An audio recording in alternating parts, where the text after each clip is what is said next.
एक वृद्ध महिला ने अनंत निद्रा यानी कि एक घोर मृत्यु से जागकर बताया स्वर्ग और नरक का ऐसा सच जो आज तक किसी को भी नहीं पता था। नमस्कार दोस्तों, ब्लडी सत्य के आज के इस हैरान कर देने वाले बहुत ही ज्यादा अनोखे से एपिसोड में मैं आप सभी लोगों के सामने एक ऐसी महिला की कहानी लेकर आ गया हूं जो आज तक जीवित है, जिसकी उम्र 120 साल की है लगभग। ये मृत्यु के बाद वापस से जी उठी है और इन्होंने कुछ ऐसा एक्सपीरियंस बताया है कि जैसा एक्सपीरियंस आज तक कभी भी किसी ने भी नहीं बताया है। इन्होंने स्वर्ग और नरक का एक नक्शा ही पलट कर रख दिया अपनी बातों के जरिए। जो हम सोचते हैं वैसा कुछ भी नहीं था। अगर आप लोगों को डिटेल में ये कहानी सुनना है तो अंत तक सुनिए भाई, बहुत ही इंटरेस्टिंग है और जगह जगह पर ट्विस्ट एंड टर्न्स आएंगे। इमोशनल स्टोरी है जो जोड़ेगी आप लोगों को एक ऐसे सत्य के साथ जो आप लोगों ने कभी भी इमेजिन नहीं किए होंगे। नंदा देवी नाम की एक महिला जो कि मध्य प्रदेश के छिंदवाड़ा नाम के शहर से कुछ ही दूरी पर स्थित एक छोटे से गांव में रहा करती थी। एक मिडिल क्लास फैमिली में इनका जन्म हुआ था और जब से इनने अपने होश संभाली थी ना, तब से इनकी एक आदत थी कि अपने आसपास के जानवरों के लिए बहुत कुछ किया करती थी।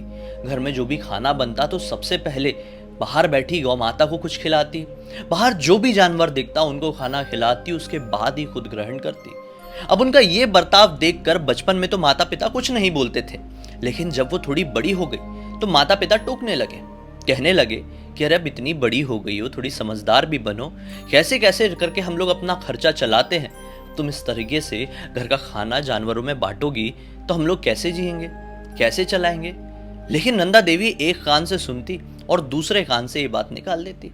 ऐसे करते करते थोड़ा समय बीता तो नंदा देवी भी बड़ी हुई, पढ़ाई लिखाई में ध्यान लगाई और वो एक गवर्नमेंट टीचर बन गई। अच्छी नौकरी करने लगी, अच्छी पैसे कमाने लगी और अब उनका विवाह भी एक अच्छे आदमी के साथ हो गया।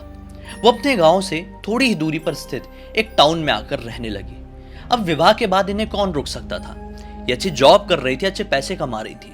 इन्होंने अपनी बचपन की आदत को कंटिन्यू रखा और बड़े होने के बाद भी सारे जानवरों को, बता रहा हूँ लिटरली, टाउन में जितने भी जानवर इन्हें दिखते थे ना, सबको खाना खिलाती और उसके बाद ही ग्रहण करती। और उनके इस बर्ताव में, उनके इस व्यवहार में उनके पतिदेव भी उनका साथ देते, मानो कि रब ने मिला दी जोड़ी टाइप का था सिचुएशन इनका। फिर कुछ समय बाद इनकी संतानें हुई। इनको 2 बेटे और 1 बेटी हुई। बेटी की शादी इंडिया से बाहर हुई और बहुत दूर चली गई। उसको अपनी माँ से बहुत ज्यादा लगाव था। वो टाइम ऐसा था कि मोबाइल टेलीफोन का प्रचलन बहुत कम था, एकदम रेयर, ना के बराबर था। दरअसल उस समय किसी को किसी से कम्युनिकेट करना होता था तो वो चिट्ठी लिखकर करते थे, तार के जरिए करते थे। वो ही अपनी माँ की बहुत नजदीक थी और वही बहुत दूर चली गई थी, तो माँ भी अपने आप को थोड़ी अकेली महसूस करने लगी थी।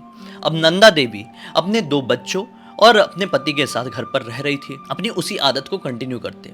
उनके जो दोनों बेटे थे वो बार बार यही सोचते कि हम माँ को कुछ भी बोलते हैं कि हमें ये दिलाओ वो दिलाओ तो माँ बहाना मार देती, लेकिन इन जानवरों के लिए तो इनके सामने कोई बहाना नहीं आता है, सारा खाना खिला देती है। ये तो गलत बात है। उतने पैसे बच जाते तो उतने हमारे पास कपड़े आ जाते। ये शिकायत दोनों लड़कों को हमेशा से थी।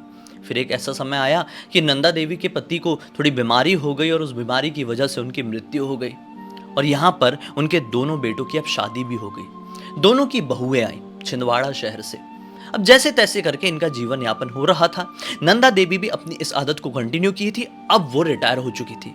अब जब भाई वो रिटायर हुई, उनको पेंशन आना शुरू हुई। पेंशन ऐसी थी कि जितनी भी उनकी पेमेंट थी उससे काफी कम हिस्सा भी इन्हें मिल रहा था। इतना मिल रहा था कि एक इंसान अपना गुजर बसर कर ले। लेकिन नंदा देवी वो पेंशन के पैसे पूरे जानवरों को खाना खिलाने में लगा देती। अब उनकी ये चीज देखकर इनकी जो बहुएं थी वो बुरी तरीके से चिढ़ने लगती थी। बेटे भी चिढ़ने लगे। बेटे पूरी तरीके से बहुओं के चुंगल में आ गए। बहुएं जो कहती बेटे भी वही करते और अब बेटे भी अपनी माँ से चिढ़ने लगे थे। बोलते कि बचपन से हम आपको देख रहे हैं कि आप इस तरीके से इनके ऊपर पैसे उड़ाती है, अब ये और नहीं चलेगा। माँ, अगर आपने एक बार भी इन्हें खाना दिया ना तो देख लेना हमसे बुरा कोई नहीं होगा। अब माँ छुप छुप कर खाना देने लगी, रोकने वाला कोई नहीं था। एक दिन छोटे बेटे की पत्नी ने उन्हें देख ली कि किस तरीके से ये रात में सबके सोने के बाद बाहर खाना लेके जाती है और उनको बांट देती है। इस बात का छोटी बहू को बहुत ज्यादा गुस्सा आया। उसने अगले दिन होते से ही अपनी पति को बात बताई और अब चारों बेटे बहू ने मिलके अपनी बूढ़ी माता यानी कि नंदा देवी जो बूढ़ी हो चुकी थी उनको अपने घर से बाहर निकाल दिया। ये एक टाउन था, वहां पर किसी भी तरह का कोई भी वृद्धाश्रम नहीं था। अब वो कहां पर रहे, कहां जाए, उनको 1 रुपए तक नहीं दिए, सड़क पर लाकर छोड़ दिए। बहुत वृद्ध हो चुकी थी और रिश्तेदार भी ऐसा कोई नहीं था जो उनका ऐसी सिचुएशन में साथ दे देता। किस्मत अच्छी थी कि नंदा देवी के पिताजी जब अपनी प्रॉपर्टी का बंटवारा कर रहे थे, थोड़ी बहुत प्रॉपर्टी तो उनने भी बनाए थे ना, प्रॉपर्टी का बंटवारा कर रहे थे, तो उन्होंने अपनी बेटी को समझ लो कुछ एक ऐसा प्रॉपर्टी दे रखा था जो उनकी इस सिचुएशन में काम आने वाला था। एक छोटी सी झोपड़ी, छोटा सा आंगन था, उसके अंदर एक घर बना हुआ था, वो नंदा देवी के नाम पर था। नंदा देवी जाती है और वहीं पर रहना शुरू कर देती है।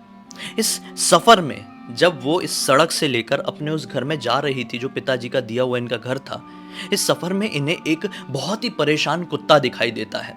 बहुत ही परेशान था, वो रो रहा था, दुबक कर बैठा हुआ था। उन्हें देखकर ऐसा लगा कि ये शायद किसी का पालतू और बहुत ज्यादा घबराया हुआ है। नंदा देवी वहां पर रुककर इंतजार करने लगी। 2-3 घंटे इंतजार की, लेकिन उस कुत्ते को लेने कोई भी नहीं आया और कुत्ता डर के मारे वहीं पर बैठा रहा। अचानक से बारिश शुरू हो गई। नंदा देवी ने सोची कि अगर मैंने बारिश में इस कुत्ते को यहीं पर छोड़ दी तो बेचारा ठंड से ठिठुर कर मर जाएगा। मैं इसको लेके जाती हूँ, अपने पास रखूंगी। नंदा देवी ने जैसे उसे अपनी गोदी में उठाया तो ये पाई कि उसे बहुत ज़्यादा फीवर है और शायद उसे कुछ अलग ही परेशानी हुई है जो टिक से रिलेटेड होती है। नंदा देवी ने ठान ली कि इसको वो अपने साथ रखेगी और उसका पूरा ख्याल रखेगी। वो बस अपने उस झोपड़ी में पहुंच जाती उस कुत्ते को लेकर। धीरे धीरे करके नंदा देवी अपना यहाँ पे जीवन यापन अच्छे तरीके से काटने लगती है। अब जितने भी आसपास के एरिया के जानवर थे वो इनके आंगन में ही सोए रहते, कोई तो इनके बिस्तर के बाजू में सोए रहते। इनको पेंशन भी तो मिल रही थी ना, उसी से ये खुद के पेट का और इतने सारे जानवरों का पालन पोषण कर रही थी। किसी भी प्रकार का मतलब वो जो होता है ना एक लोभ, इंसान के मन में एक वो होता है ना कि यार मैं इसको ये सौंप रहा हूँ तो मुझे भी उससे कुछ रिटर्न मिलेगा, ऐसा नंदा देवी के मन में आया ही नहीं था। क्योंकि वो बेजुबान जानवरों के लिए कर रही थी, कुछ भी लोभ नहीं था। वो बिना किसी उसके बोलते ना यार एक ऐसी भावना जो कि किसी से वापस पाने की भावना होती है, वो बिना किसी ऐसी भावना के उनके लिए किए जा रही थी। फिर एक दिन की बात है, उनकी आदत थी कि जितने उनके घर के आसपास जानवर रहते थे उनको तो खिलाती ही थी, और फिर कभी कभी कुछ खाना बच जाता था तो घर से थोड़ा बाहर निकलती और दूसरे जानवर, कुत्ता, बिल्ली या गाय, भैंस, कुछ भी ऐसा मिलता तो उनको भी खाना खिलाती। नंदा देवी रात के 11 बजे के आसपास थोड़ी आगे घर की दूरी पर स्थित एक सड़क थी, वहां पर कुछ कुत्तों का झुंड था, उनको खाना खिलाने गई ही है कि तेज गति से आ रहे ट्रक ने उनको टक्कर मार दिया। इस समय नंदा देवी की उम्र लगभग 80 वर्ष की थी। ये बहुत बुरी रफ्तार से ट्रक आया था और उनको टक्कर मारा था। बेचारी खाना खिला ही रही थी और तेजी से आकर ट्रक ने उन्हें उड़ा दिया। अब जैसे ही ट्रक से उनको टक्कर पड़ी, वो जमीन पर गिरी और आंखों के सामने अंधेरा सा छा गया। कुछ ही पलों बाद ये अंधेरा एक रोशनी में जागा और उस रोशनी को चीरते हुए एक ऐसा व्यक्ति नुमा कुछ ऐसी शक्ति थी जो एंटर की। वो शायद एक भैंस के ऊपर सवार थी, भैंसे के ऊपर। वो जो बैठे हुए थे ना ऊपर, उनके एक हाथ में तलवार थी बड़ी सी और एक हाथ में मोटी सी रस्सी। उन्होंने एक ऐसा मुकुट पहने हुए थे जो काफ़ी ज़्यादा विकराल था। उनकी तरफ आते हैं और एक मुस्कुराहट देते हैं। नंदा देवी उनके इस रूप को देखकर घबराई नहीं, बल्कि उनको एक तसल्ली मिली, सुकून मिला। वो एक पल में ही समझ गई कि मेरी मृत्यु हो चुकी है और सामने यमराज खड़े मुस्कुरा रहे हैं। नंदा देवी भी उठी और उनसे कहती है कि प्रणाम करती हूँ मैं आपको, मैं इंतज़ार कर रही थी इस अवसर का। मुझे बताइए कि अब हमें कहाँ जाना है, स्वर्ग में या फिर नर्क में। यमराज भी मुस्कुराते हुए कहते हैं कि नंदा देवी, आपने अपने जीवन में इतने अच्छे अच्छे कार्य किए हैं कि आप ना ही स्वर्ग में जाएंगी और ना ही नर्क में, आप गोलोक में जाएंगी, जो कि स्वर्ग लोक से भी काफ़ी ऊपर होता है। वो ऐसा लोक होता है जहाँ पर जितने भी पशु पालन करते हैं ना लोग, जितने भी पशु कल्याण करते हैं ना लोग, उनको वो लोक प्राप्त होता है। और जिन लोगों को भी वो लोक प्राप्त होता है ना, वो भगवान श्री कृष्ण, भगवान नारायण के आशीर्वाद की वजह से जीवन मरण के ये जो सफ़र होता है ना, उससे पूरी तरीके से मुक्त हो जाते हैं।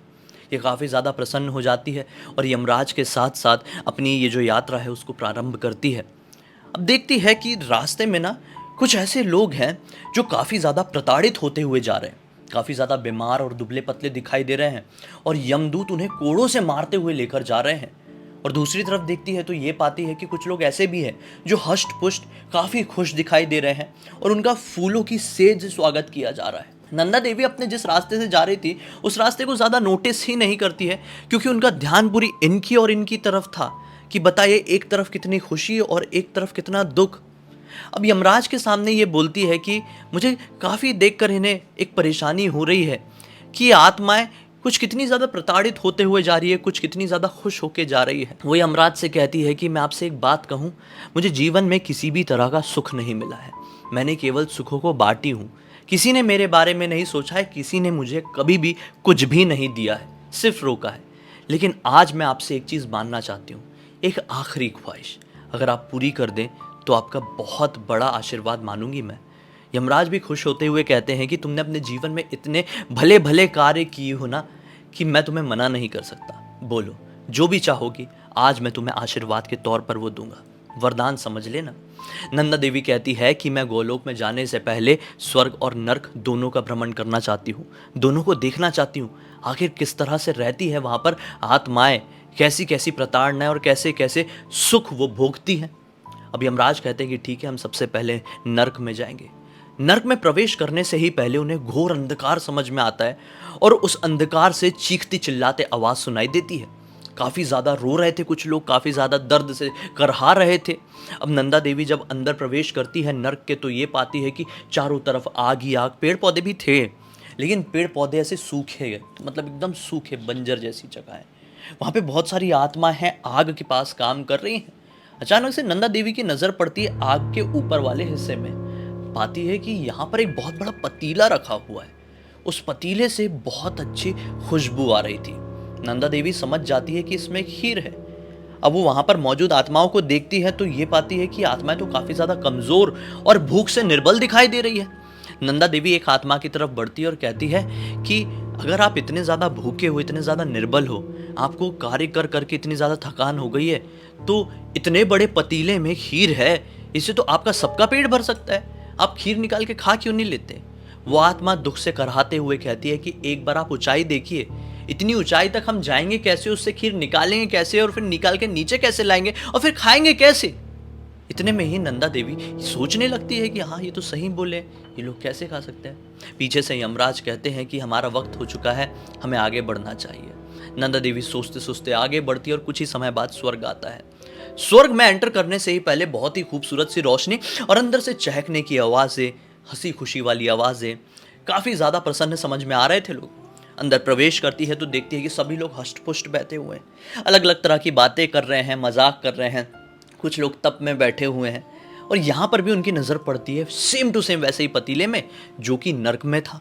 अब नंदा देवी कहती है कि ये पतीला तो यहाँ पर भी है, नर्क में भी था, लेकिन यहाँ के लोग हष्ट-पुष्ट दिखाई दे रहे हैं और वहाँ के लोग कमज़ोर थे, ऐसा क्यों।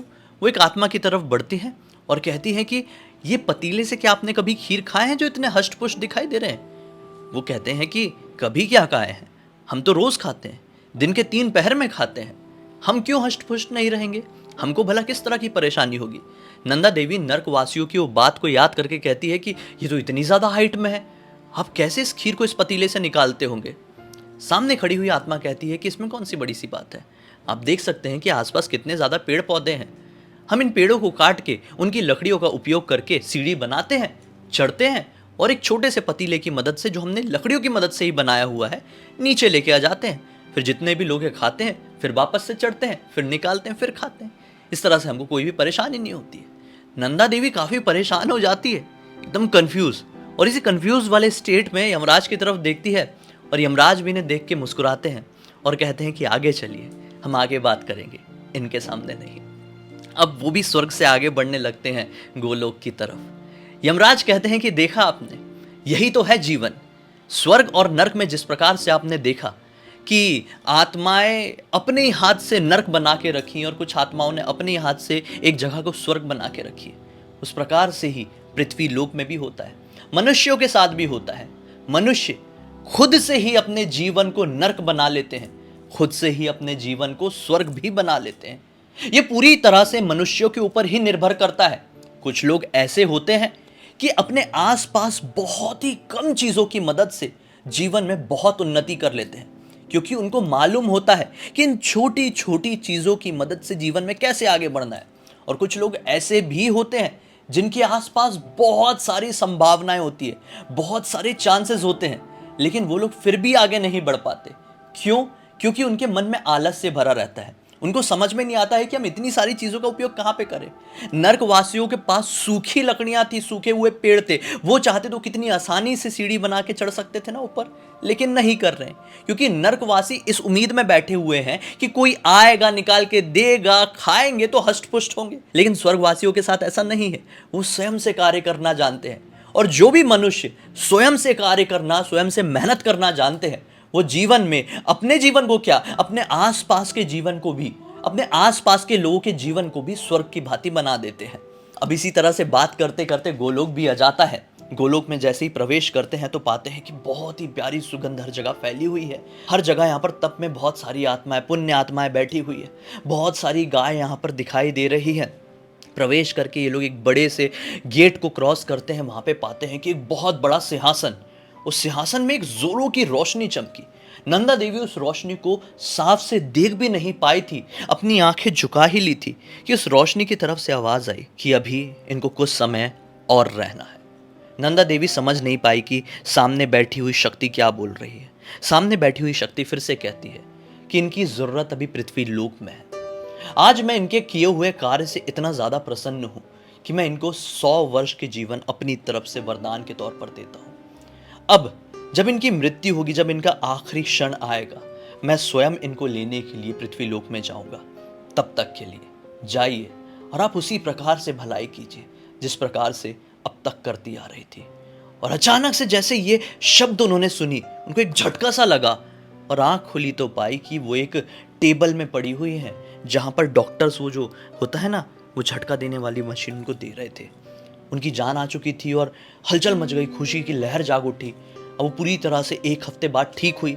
अब ठीक हुई तो उनके दिमाग में सबसे पहला ये प्रश्न कि उनको हॉस्पिटल तक लेकर कौन आया। बच्चे तो नहीं आए, बच्चों को तो पता भी नहीं। हॉस्पिटल में उनको लेकर आया था एक ऐसा कपल जिस कपल का कुत्ता उस दिन खोया था।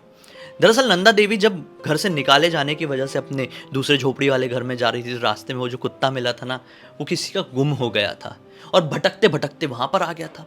नंदा देवी ने उसे उठाकर ले गई, उसकी देखभाल की, उसे ठीक की। अब नंदा देवी के जो झोपड़ी वाला घर था, उसका कोई पड़ोसी रहा होगा, उसने उस कुत्ते को देख लिया था, पहचान गया था और उस पड़ोसी ने उस कुत्ते की खबर उसके रियल मालिक को दिया। अब रियल मालिक को खबर पड़ी थी, वो अपने कुत्ते को लेने आ ही रहे थे कि नंदा देवी का एक्सीडेंट हुई हालत में उन्होंने ऐसे देखे और नंदा देवी की शरीर को वो लेके गए हॉस्पिटल में और इनका इलाज शुरू करवाया। और देखिए किस्मत, नंदा देवी की जान बच गई। आज इस कहानी से इतनी बड़ी हमें सीख मिली है ना, इतनी बड़ी कि क्या बताएं, बहुत सारी सीखें मिली है। कमेंट सेक्शन में आप लोग जरूर बताइए कि आज की ये कहानी से आप क्या सीखे। नंदा देवी आज भी जीवित है और उनकी उम्र अप्रॉक्स 120 साल की है। पूरी तरीके से खुश है अपने जीवन में। आज तो वो ऐसा नहीं है कि उठ के अपने जानवरों के लिए सब कुछ कर पाती है, लेकिन उनके बहुत सारे ऐसे लोग हैं जो फॉलोअर कह सकते हैं, उनसे जुड़ गए हैं और उनके तौर पर, उनकी जगह पर ये सारे काम करते हैं। ज़रूर मुझे आपका इंतजार रहेगा कमेंट सेक्शन में। अब तक इस वीडियो को देख लिए तो लाइक ज़रूर कर देना, चैनल को सब्सक्राइब करके बेल आइकन दबा के ऑल के ऑप्शन में क्लिक कर देना, क्योंकि इसी तरह के हैरान करने वाले अनोखे वीडियो आप लोगों के सामने डेली लेके आते रहता हूँ। इंस्टाग्राम की लिंक इस वीडियो के डिस्क्रिप्शन बॉक्स से मिल जाएगी दोस्तों, क्लिक करके डायरेक्टली वहाँ पर पहुँच जाना। और इसी तरह की कोई भी कहानी, टॉपिक या जानकारी आप लोगों के पास भी है तो लिंक भेजना ना, हो सकता है मेरा अगला वीडियो आप लोगों के हिसाब से ही बन रहा हो। तो चलिए कल फिर से मिलते हैं, तब तक के लिए बहुत बहुत धन्यवाद। आप लोगों का दिन शुभ हो। जय श्री कृष्ण।